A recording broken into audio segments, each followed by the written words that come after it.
दरगाह शरीफ जे हुरजमा जे platform तां जामिया राशिदिया जी निस्बत सां काफ़ी माण्हू काफ़ी दोस्त काफ़ी तंज़ीमूं अहिड़ियूं आहिनि जेके ख़िदमत कनि थियूं पर उन्हनि खे मर्कज़ जे तरफ़ां एतिरो वॾो पावर नाहे। उहे पंहिंजे पहिरियों त वञी करे मर्कज़ जी तारुफ़ कराइनि था त असांजो हीउ मर्कज़ आहे। अल्हम्दुलिल्लाह तव्हां असांखे जंहिं मर्कज़ जे तरफ़ां हे मौक़ो मिलियो आहे ख़िदमत जो उहो मर्कज़ असांजो तव्हांजो तारुफ़ कराए थो। उन मर्कज़ के कंहिं भी तारुफ़ जी ज़रूरत नाहे छो त हज़रत पीर सिंह रोज़ेदणी रहमतुल्लाह अलैह खां वठी करे मौजूदा पीर सिंह सरदार ताईं जेके भी पागारनि जूं ख़िदमतूं आहिनि ऐं पीर सिंह सरदार जे दरवाज़े ते जेके भी खुलफ़ाए किराम उलमाए किराम रहिया उन्हनि भी पंहिंजूं ख़िदमतूं दिलो जान सां जीअं हिन शइ जी बुनियाद रखंदड़ उस्ताद मौलवी मोहम्मद सालेह रहमतुल्लाह तआला अलैह पाण फरमाईंदा हुया त दुआ कयो त मुंहिंजी खट भी जामिया मुजाहिद एतिरो माण्हू पंहिंजे ज़ाती कम सां भी कॾहिं कॾहिं मुख़लिस नथो थिए जेतिरो दरगाह शरीफ ते रहण वारा आलिम ऐं ख़लीफ़ा सरवरा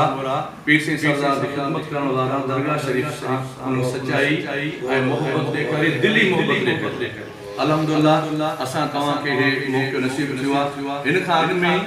जमियत जो कमु तमामु बहितर तरीक़े सां हलियो पिए। कंहिं वक़्त में साईं उमेद अली सिकंदरी हुयो सदर हुयो, कंहिं वक़्त में साईं मुफ्ती कुर्बान अली सदर हुयो, कंहिं वक़्त में मौलाना अब्दुल वहाब सदर हुयो, मुफ्ती साहब भी पाण सदर रहिया। पर हे टाइम अल्लाह से जेको तव्हां असांखे नसीब कयो आहे ईअं सम्झो त हिकु माण्हू सां ॿ माण्हू ॿिया बि गॾु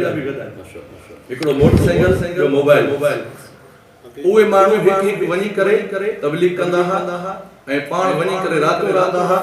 असां तव्हां सां मोटरसाइकिल भी गॾु मोबाइल गॾु माना ॿ दोस्त ॿिया हिकु मेंबर सां ॿ दोस्त ॿिया गॾु आहिनि जेके तव्हांजी असांजी हेल्प कराइनि था तव्हां असांखे उहे सहारो ॾिनो। इंशाअल्लाह ताला इन्हनि बुज़ुर्गनि जूं अल्लाह वारनि जूं दुआयूं आहिनि आलमनि जूं तव्हां असां ते जेको भी ख़िदमत जो रखियो वियो आहे ज़िम्मो पंहिंजे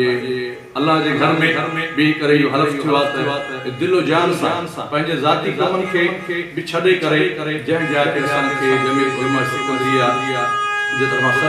थींदो हाणे भी हिकिड़ा दोस्त गॾिया उन्हनि चयो तव्हां साईं वारनि खे अर्ज़ु कजो त रुक फारम ते जेका स्टाफ जे मस्जिद आहे उन जे लाइ सिकंदरी आलिम जी ज़रूरत आहे। अमान लावट फ़कीर अमान लावट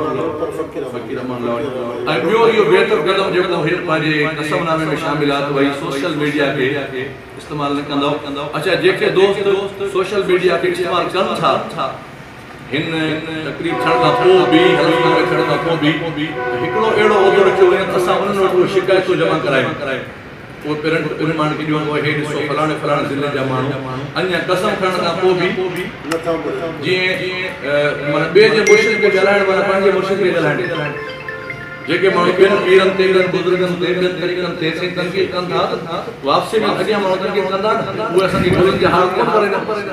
त उन्हनि माण्हुनि खे बि इहो सम्झाइणु खपे त हाणे हिन में एतिरनि दोस्तनि जंहिं कसमनामो खयो आहे इन में कंहिं बि कयो एतिराज़ न कयो त असां भई पीर रोज़ेदणी बादशाह वारे नाले रूहानी राह पर न चवंदासीं। थी सघंदो को ॿिए बुज़ुर्ग जो मुरीद बि हुजे जॾहिं हुननि असां सां एतिरी सचाई करी आहे जंहिंजा बि मुरीद आहिनि उनजे बावजूद इहा ॻाल्हि कई आहे त असां पीर सिंह रोज़ेदणी रहमतुल्लाह अलैह खे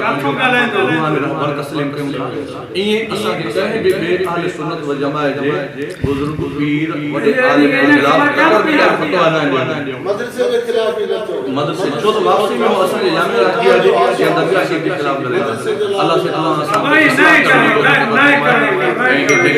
दोस्त टोलिया विया अल्लाह से सभिनी खे ख़िदमत